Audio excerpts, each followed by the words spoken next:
Le fait qu'encore aujourd'hui, plein de crimes sexuels demeurent impunis rend le monde merveilleux pour des types comme moi. Alors après, évidemment, l'opinion publique te tombe dessus avec 13 fois plus de hargne que je n'ai de vices, mais c'est pas très grave. Et la question que l'on se pose toutes et tous, qui se cache derrière ces masques? Un monde merveilleux, c'est l'histoire d'un cinéaste qui reçoit le prix du meilleur réalisateur alors qu'il est accusé de plusieurs viols et agressions sexuelles. La Condamnée est un film social, bien sûr. Mais il est viscéralement féministe. Parce que jusque dans les prisons, la parole des femmes doit être entendue.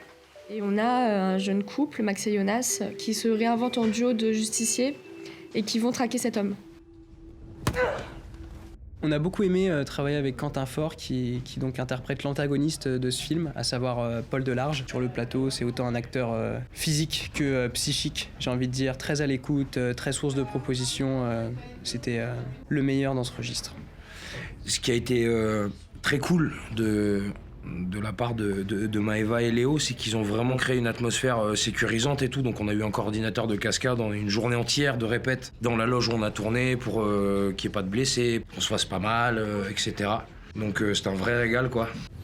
Le travail qu'on fait ici avec les comédiens, c'est d'arriver à leur transmettre les bases du combat scénique pour qu'eux puissent après retrouver ces outils-là dans leur travail, dans leur jeu, et notamment ici dans ce qu'on est en train de faire, qu'on puisse retranscrire la violence d'une vraie scène de combat dans quelque chose qui est fictif. Donc quelque chose qui doit être à la fois dans l'énergie de la violence, de la rage, et des choses qui sont très violentes, et d'un autre côté, quelque chose qui doit être en permanence fait dans la sécurité, avec quelques règles qu'on met en place pour pouvoir éviter les accidents, et faire en sorte que tout le monde rentre en pleine santé à la fin de la journée. Même si c'est très rapide, c'est très physique, d'avoir en tête la choré, de se dire faut pas que je défonce le gars non plus, mais il faut que ça fasse vrai, faut mettre le jeu dedans et tout ça, et puis c'est ça va rapide, quoi. C'est un film. Vous aviez l'habitude de faire des chorés de combat?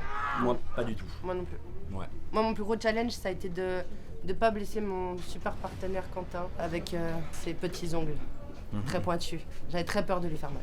L'avantage des comédiens, c'est l'acting, c'est le fait qu'eux, ils savent exactement comment se connecter à leurs émotions et à la vérité de la situation. Donc ils sont dans une véracité en permanence dans leur jeu. Le vrai point qu'il faut faire attention, c'est encore une fois le point de la sécurité. À force de pouvoir rentrer dans l'intention et de se perdre quelque part dans l'état dans lequel on peut être, que ce soit un état de rage, de vengeance, de survie, on se retrouve dans des situations où on perd un petit peu le contrôle. Ça peut être super intéressant sur un travail d'émotion, ça devient extrêmement dangereux dès qu'on met de l'action dedans. Il m'a envoyé dans les escaliers, non, ouais, c'était cool. Ça va parce que je suis tombé sur Dai, du coup elle m'a arrêté en fait dans ma chute. Attends, ralenti. Je te jure, elle est super confortable à tomber dessus. On s'aime. Je t'aime. Moi non plus. Pour le costume de Jonas, on est allé chercher vers des films polars et vers l'univers un peu des détectives privés des années 70. On s'est aussi beaucoup inspiré du personnage de Columbo. Pour ce qui concerne Max, et plus l'univers de Matrix, de Trinity dans Matrix qui nous a touchés pour ces tenues en cuir qui reflètent beaucoup la lumière et cette perruque en hommage à Uma Thurman dans Pulp Fiction. Et un film comme ça, c'est aussi un gros dossier au niveau de l'organisation. On a tourné sur 3 jours à Paris. Le premier challenge, c'était trouver les décors pour accueillir toute l'équipe, justement, avoir la place pour avoir tout le monde, parce qu'il y avait des décors qu'on a trouvés qui étaient très bien pour tourner, mais pas forcément pour accueillir toute l'équipe. Et finalement, on a tourné dans un de ces décors, donc ça, c'était certains challenges. Franchement, j'ai eu peur en voyant certains décors, notamment pour la scène de la bagarre. C'était 4 murs blancs.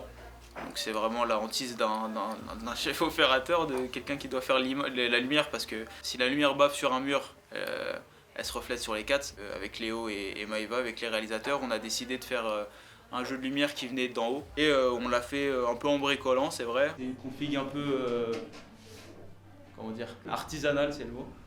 On va voir ce que ça donne, mais ça peut être sympa. Pour le métier d'assistante mise en scène, le plus gros challenge ou l'un des plus gros challenges, c'est de maîtriser le temps, de contrôler le temps. Or, c'est impossible. La clé pour réussir à quand même s'organiser et à respecter les horaires qu'on a donnés à toute une équipe qui en plus là est bénévole, donc on peut pas non plus leur demander de rester à des heures pas possibles, c'est d'anticiper absolument tout le temps. C'est aussi faire confiance au temps que ça prend de mettre en place une scène et ensuite plus contrôler le temps qu'on met à tourner réellement, le nombre de prises qu'on fait. Par contre, après, oui, dans les retours qu'on fait aux comédiens, la rapidité pour se remettre en place, ça c'est contrôlable. Et donc c'est là en fait qu'il faut rattraper tous les moments où on lâche prise et où on peut pas contrôler le temps. Donc là, ce qu'on a essayé de recréer, c'est une salle de remise de prix cinématographique. Et le challenge, c'est qu'on n'a pas eu assez de figurants, malgré ceux qui ont été adorables et qui se sont déplacés, qui ont donné leur max. Mais nous, il fallait qu'on donne l'illusion que tout soit rempli. Et le challenge, ça a été de tricher à la caméra, de changer les vêtements et les coiffures de certains en fonction des déplacements. Et ça a été génial de le faire avec une équipe aussi pro et motivée parce que ça s'est super bien passé. Et c'est vraiment un gros challenge parce que j'espère en tout cas que le résultat fera que on y voit que du feu. Et ça montre bien que la magie du cinéma existe. Voilà. Maëva, Les réalisateurs. on est très heureux d'avoir fait ce chemin avec vous. Et on est très heureux d'annoncer une fin de tournage. Donc merci.